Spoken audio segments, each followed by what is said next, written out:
Nath, when you were doing the ladder, you spoke about Brisbane, and I think you said, for you, they've turned the corner.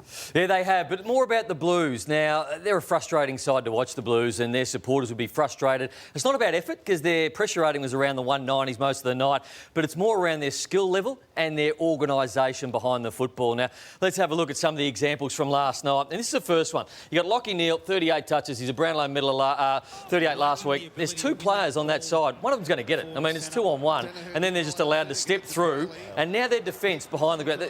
Two guys fall over. One guy doesn't make the tackle. They should never kick that goal. So there's a goal.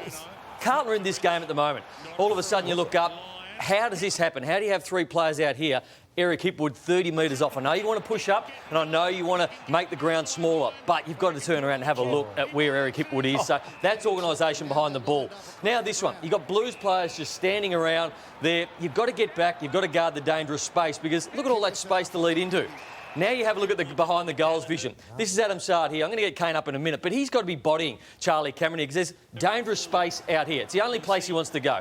Now Adam Sard, no touch on him, and that is just too easy. The Carlton players should have been back in that hole. And then this one kills you. $800,000 a year player needs to be able to kick the football better than that. And the last one, this is a push in the back just on the 50. This takes 14 seconds from the free kick to allow this handball from Lachie Neale. 14 seconds for Dane Zorko to get that. Just organisation. It's not about effort, because I think they're very good at effort, the Blues. It's just organisation and skill work. Kane, come out here for a minute. What are you doing? We're just going to have a look at that, the Adam Sard and Charlie Cameron. So if I'm a small forward, I'm Charlie Cameron.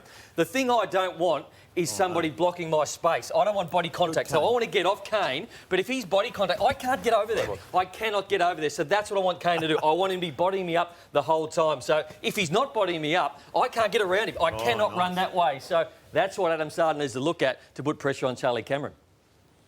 Don't mind that, Bill. The robots didn't like it. As a forward, we all hate touch, don't we? Don't you hate touch? Yeah. Anyone that puts there and bangs you and just knocks you about, yeah, you hate that. So. Just want to talk about Eddie Betts, Bill. He's kicked 2 goals, 8 now for the season, and you just wonder. He obviously he's lacking confidence. He's lost a yard of pace. He's lost that agility. So he's still getting shots at goal. But I just wonder if Carlton fall out of the race for the finals, do you keep playing him? I know David Teague and Betts are very close. Yeah. Is there someone coming through that he's taking when Zach Fisher gets back and you know those sort of players? They got a young kid that they've got young kids. They're just not playing, Bill. Yeah. So I know they haven't been good enough, but they're the calls that will have to come very seriously. But Eddie shouldn't be selected because he's mates with David Teague, surely. No, but I suppose that I know I'm getting into dangerous territory here, but when you have a relationship with a player, which David Teague has a strong one with Eddie Betts, it does make it hard. And I personally wouldn't have given Eddie another contract last year to going into this season. But I know they've been together at Adelaide, now they're together at Carlton. And that's where he's got to make decisions. Do I pick for the future or do I pick for now? He's picking for right now. But I think in a few weeks' time, he may have to pick for the future of the Carlton Football Club. You don't make these statements lightly, Lloyd. You're saying Eddie's done, aren't you? In my opinion, yes. As of that game yesterday? Well, I was of last year. Yeah. You know, and it's a very strong thing to be saying about a player. But I just think, they've just got to keep finding players are going to play for the next 100 games for Carlton with where they're currently at. Yep, fair enough too. Yeah, absolutely.